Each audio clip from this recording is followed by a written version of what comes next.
Hello, good morning to all of you. मैं doctor Suman, assistant professor government law college Ajmer. जैसा कि आप लोग सब जानते हैं, हम लोग आजकल ई लेक्चर के माध्यम से पढ़ रहे हैं। पिछले टॉपिक में मैंने पिछले लेक्चर में मैंने एलएलबी फर्स्ट ईयर के subject family law first, Hindu law के टॉपिक सेक्शन 5 एंड 7 टॉपिक आप लोगों को पढ़ाया। आज मैं आप लोगों को सेक्शन 9 हिंदू मैरिज एक्ट, धारा 9 हिंदू विवाह अधिनियम 1955 की धारा 9 रेस्टिट्यूशन ऑफ कॉन्जुगल राइट्स दाम्पत्य अधिकारों की पुनर्स्थापना टॉपिक पर आप लोगों को बताऊंगी। टॉपिक पर हम लोग चर्चा करेंगे।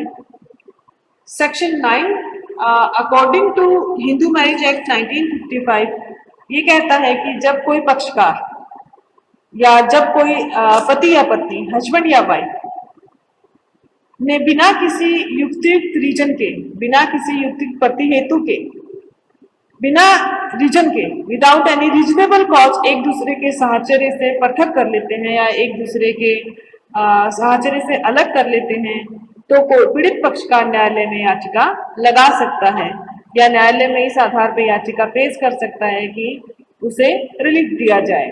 और न्यायालय ऐसी याचिका में किए गए कथनों की सत्यता के बारे में जानकारी करके या उन सत्यताओं के बारे में जान करके पता लगा के कि न्यायालय के पास कोई भी ऐसा वैध आधार मौजूद नहीं है जिसके आधार पे क्यों ना ये आवेदन मंजूर या नामंजूर क्यों किया जाए, तो न्यायालय उसको दाम्पत्य अधिकारों की पुनर्स्थापना की आज्ञप्ति दे सकेगा। अर्थात when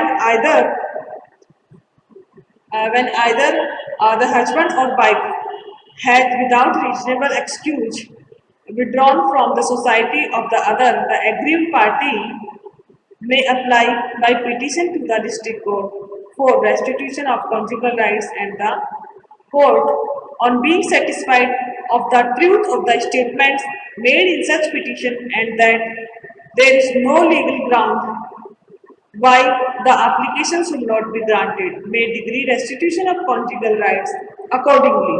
अर्थात किसी भी ऐसे बिना किसी उचित कारण के एक पक्षकार, अगर हम इसे सीधे मोटे मोटे तौर पे समझें तो ये है कि बिना किसी रीजन के अगर एक पक्षकार अपने आप को दूसरे पक्षकार के साहचर्य से अलग कर लेता है, तो दूसरे पक्षकार के पास न्यायालय में जाने का अधिकार है कि वो न्यायालय में, मेरे पीछे जो ब्लैक बोर्ड है उसमें आप देख रहे होंगे मैंने लिखा है कि सेक्शन 9 दाम्पत्य अधिकारों की पुनर्स्थापना, अर्थात ये अधिकार उत्पन्न कब होता है। अब बात आती है कि ये राइट उत्पन्न कब होता है।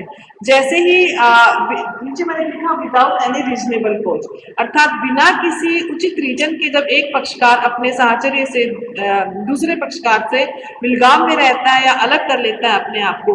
यहाँ साहचर्य से तात्पर्य समझिए कि अगर, क्योंकि ये क्या है, एक इसमें देखेंगे आप कि ये सिर्फ और सिर्फ एक भौतिक क्रिया न होकर के मेंटल स्टेज भी है, एक मानसिक अवस्था भी है। भौतिक अलगाव के अलावा मानसिक अवस्था है जिसके कारण एक पक्षकार दूसरे पक्षकार से अपने आप को अलग कर लेता है। तो हम ये कहेंगे कि एक पक्षकार ने बिना किसी, बस अलग जो है वो होना चाहिए एक विदाउट एनी रीजनेबल कॉज के, बिना किसी उचित कारण के ऐसा होना चाहिए। एक दूसरे के अलग हो जाते हैं तो फिर न्यायालय में यह अर्जी दूसरा पक्षकार पेश कर सकेगा।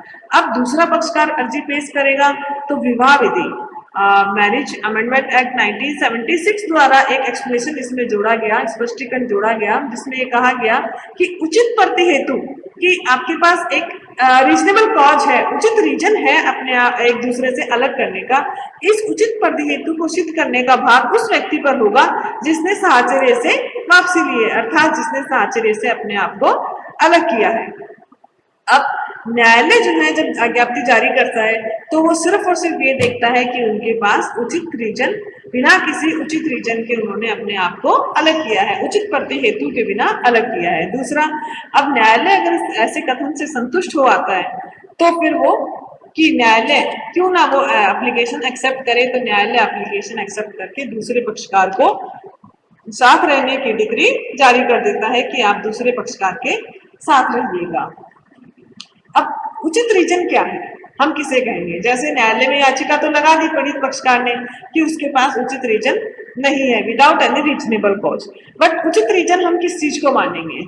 कई बार क्या होता है कि एक पक्षकार घर छोड़ के चला जाता है और उसके पास रीजन होता है, या फिर किसी की सर्विस है, वो बाहर है, कोई आर्मी में है या मिलिट्री में है, कोई फौज में है, या किसी की सर्विस घर से बाहर है, उस शहर से दूर है, तो वो उसके पास अलग रहने का रीजन है। बट रीजन अलग रहने का है, या इसीलिए मैंने पहले बताया कि ये क्या है, एक मेंटल स्टेज भी है कि अलग तो वो है, बट अगर मान लीजिए उनके मन में साहचर्य से अलग करने की कोई भी योजना नहीं है या ऐसा कुछ भी नहीं है, तो वो एक दूसरे से अलग नहीं है।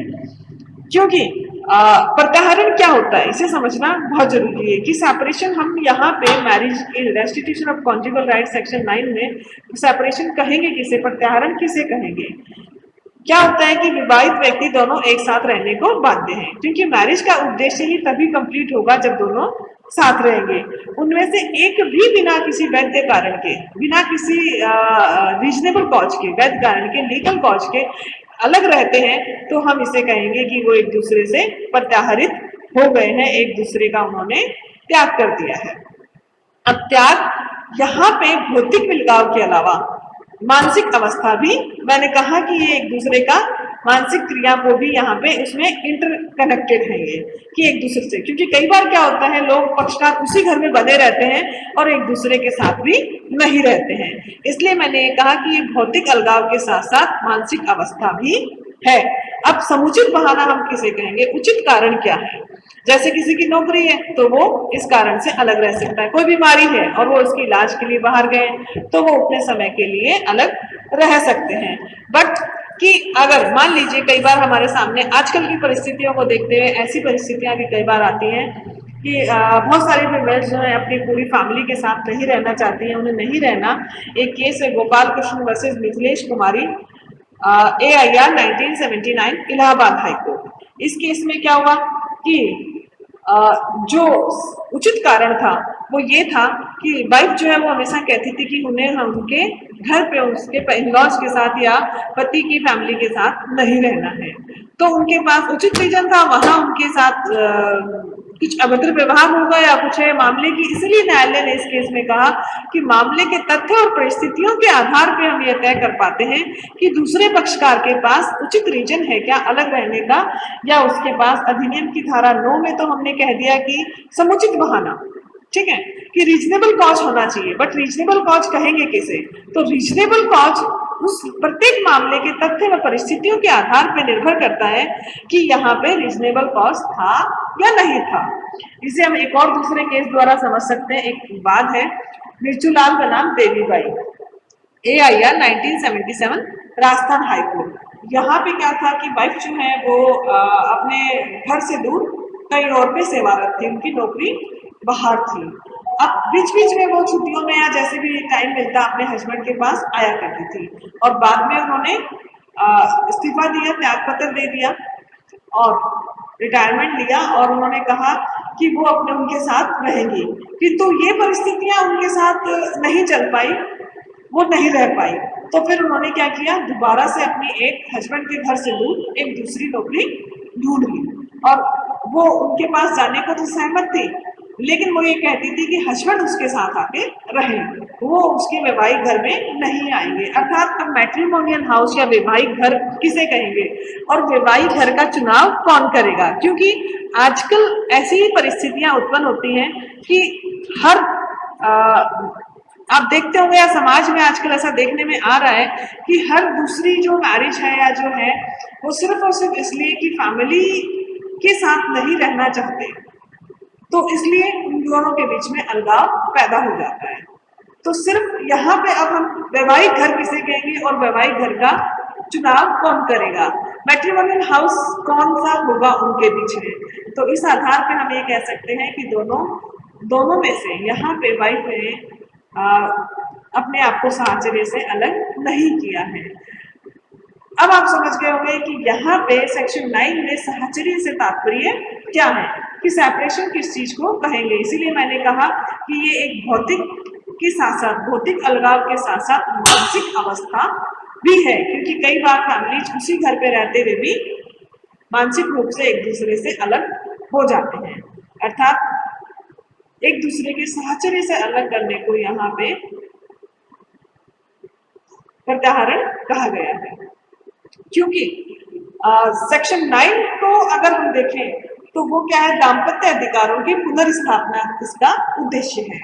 इसलिए एक और केस है अलका भास्कर वाक्य बनाम सच्चिदानंद वाक्य, AIR 1991 बॉम्बे हाई कोर्ट। इस वाद में भी हस्बैंड वाइफ दोनों ने एक मुंबई में दोनों ने अपने पैसे से एक फ्लैट किराए पर लिया। फ्लैट का बेसिक अमाउंट हस्बैंड द्वारा दिया गया और बाकी की किस्तें वाइफ द्वारा दी गई। अब उनके बीच में जब अलगाव पैदा हुआ तो हस्बैंड ने कहा कि वाइफ नहीं रह रही है साथ में। वाइफ ने कहा कि यहाँ पे हम मैट्रिमोनियल हाउस किसे मानेंगे। न्यायालय ने कहा कि जो दोनों पक्षकारों ने मिल करके लिया है उसे मैट्रिमोनियल हाउस माना जाएगा और वाइफ उस घर में रह रही है, अर्थात उन्होंने अपने आप को साहचर्य से अलग नहीं किया है। तो यहाँ पे बहुत सारे रीजंस हो सकते हैं किसी फैमिली में, कुछ प्रत्येक मामले के तथ्य और परिस्थितियों पर निर्भर करता है कि हम लोग सेपरेशन का उनके बीच में क्या रीजन है। क्योंकि न्यायालय देखता है कि रेस्टिट्यूशन ऑफ कॉन्जुगल की डिग्री देते समय कई बार ऐसे ऐसे रीजन होते हैं जैसे कि किसी पक्षकार के साथ बहुत ज्यादा अभद्र व्यवहार हो, क्रूरटी हो या असहनीय वातावरण हो, ऐसी चीजें हो जो कि दूसरे पक्षकार एक पक्ष पार्टी द्वारा ऐसी चीजें की जाती हो जो कि दूसरे पक्षकार द्वारा सहनीय नहीं हो, तो फिर इन सबको हम लोग सेपरेट या कि भाई ये रीजन उचित रीजन है, समुचित बहाने हैं अलग रहने के, मान सकते हैं। तो यह अधिकार उत्पन्न हुआ कब, जबकि पक्षकार के पास अलग रहने का उचित कारण था। रीजनेबल कॉज अगर है तो पक्षकार एक दूसरे के साहचर्य से अलग कर सकते हैं। बट सेक्शन 9 ये कहता है कि विदाउट एनी रीजनेबल कॉज, अर्थात बिना किसी उचित कारण के, बिना किसी समुचित कारण के पक्षकार एक दूसरे के साहचर्य से अलग करता है तो फिर न्यायालय में दूसरा पीड़ित पक्षकार जो है अर्जी न्यायालय में साथ रहने की लगा सकता है। सेक्शन 9 का एक दूसरा पहलू भी है कि सेक्शन 9 जो है वो एक पक्षकार को दूसरे के साथ रहने को विवश कर सकता है। और कॉन्स्टिट्यूशन का article 21 right to personal liberty, life and personal liberty and right to privacy, ये जो है हमें फ्रीडम देते हैं, स्वतंत्रता देते हैं अकेले रहने की। ठीक है, तो सेक्शन 9 जो है वो कॉन्स्टिट्यूशनल है कि अनकॉन्स्टिट्यूशनल है। आइए अब हम बात करते हैं इस पे कि सेक्शन 9 जो है वो संवैधानिक है कि असंवैधानिक है, हम इसे क्या कहेंगे। इसे हम लोग 3 केसेस के माध्यम से समझेंगे कि जो धारा 9 है वो आपकी दाम्पत्य अधिकारों की पुनर्स्थापना जो है वो उसकी संवैधानिक कॉन्स्टिट्यूशनल वैलिडिटी क्या है, कि संवैधानिक है कि असंवैधानिक है। एक केस टी सरिता versus Venkat Subbaiah, AIR 1983 Andhra Pradesh high court. T सरिता वर्सेस वेंकट सुबैया, इस मामले में आंध्र प्रदेश हाई कोर्ट ने कहा कि सेक्शन 9 जो है उसका रेमेडी जो है एक बहुत ही ज्यादा क्रूर तरह की क्रूर रेमेडी उपचार है, क्योंकि आप किसी पक्षकार को बेवजह साथ रहने को विवश कर रहे हैं। अगर हम इस नजरिए से देखें कि सेक्शन 9 की डिग्री जब मिलती है तो एक पक्षकार को दूसरे पक्षकार के साथ रहने को कहा जाता है। ठीक है, यहाँ तक उचित है। बट जब और आर्टिकल 21 को देखें तो आर्टिकल 21 ये कहता है कि right to life and liberty, व्यक्ति की स्वतंत्रता का अधिकार है। लेकिन क्या दोनों एक साथ जोड़ के देखे जाने चाहिए, या फिर इसे हम इस तरह से भी समझ सकते हैं कि अगर मान लीजिए सेक्शन 9 की प्रथा स्थापन की डिग्री अगर उसकी एकांतता के अधिकार का उल्लंघन करती है तो हर दूसरा पक्षकार सेक्शन 9 के आधार पे अलग रहने की, आर्टिकल 21 का हवाला देते हुए अलग रहने का या भौतिक विलगाव की बात करेगा। तो ये कहाँ तक उचित होगा, नहीं हो पाएगा। यहाँ पे सेक्शन 9 एक डिफरेंट एक्सेप्ट पेश करता है अपने सामने, क्योंकि सेक्शन 9 का डायमेंशन है वो है विवाह के उद्देश्य को पूर्ण करना। विवाह का उद्देश्य है कि दोनों पक्षकार साथ रहें, वैवाहिक उद्देश्यों की पूर्ति करें। विवाह हमारे यहाँ पे एक धार्मिक और लौकिक तरह का आध्यात्मिक रिलेशनशिप मानी गई है जिसका उद्देश्य पूर्ण नहीं हो पाएगा अगर सेक्शन 9 का रिलीफ नहीं मिल पाएगा। तो कोई भी पक्षकार हर छोटी छोटी बहाने से या समुचित कारण उपलब्ध होगा तो एक दूसरे के सांचरे से अलग कर लेगा, तो सेक्शन 9 का उद्देश्य कंप्लीट नहीं हो पाएगा। अर्थात टी सरिता वर्सेस वेंकट सुब्बैया वाले केस में कहा गया कि यह संविधान के आर्टिकल 14 राइट टू इक्वलिटी का भी वायलेशन करता है, इसलिए ये असंवैधानिक और शून्य वॉइड है। सेक्शन 9 जो है वो वॉइड है। इसी प्रकार एक और केस न्यायालय के समक्ष आया, Shrimati Havinder Kaur versus Harmandar Singh, AIR 1984 Delhi high court 1984 Delhi.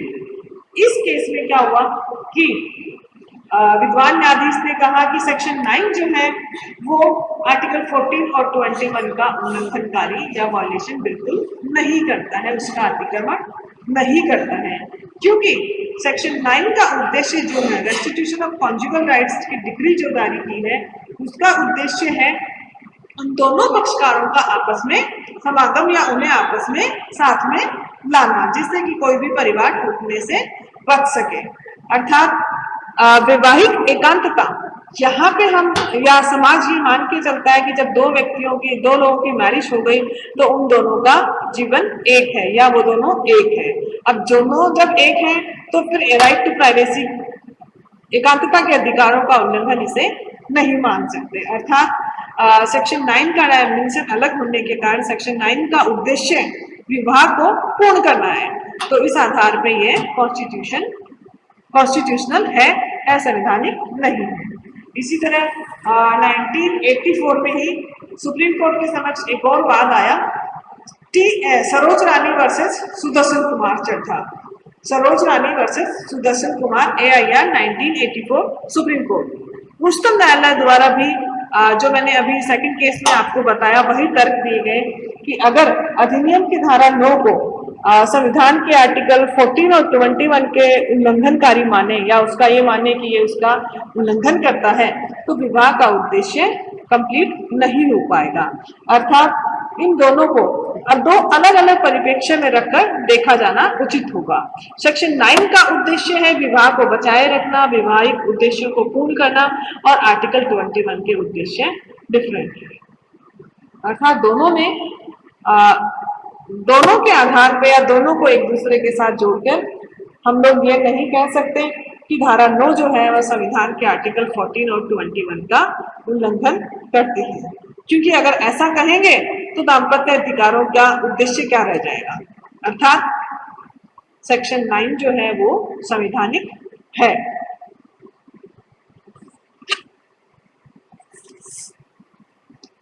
इस प्रकार आज हमने ये जाना कि धारा 9 रेस्टिट्यूशन ऑफ कॉन्जुगल राइट, दाम्पत्य अधिकारों की पुनर्स्थापना को आज हमने यहाँ पे समझा इस टॉपिक को। उम्मीद है आप लोग समझ पाए होंगे। नेक्स्ट लेक्चर में हम लोग सेक्शन 11 वॉइड मैरिज और सेक्शन 12 वॉइडेबल मैरिज टॉपिक पर चर्चा करेंगे। Thank you.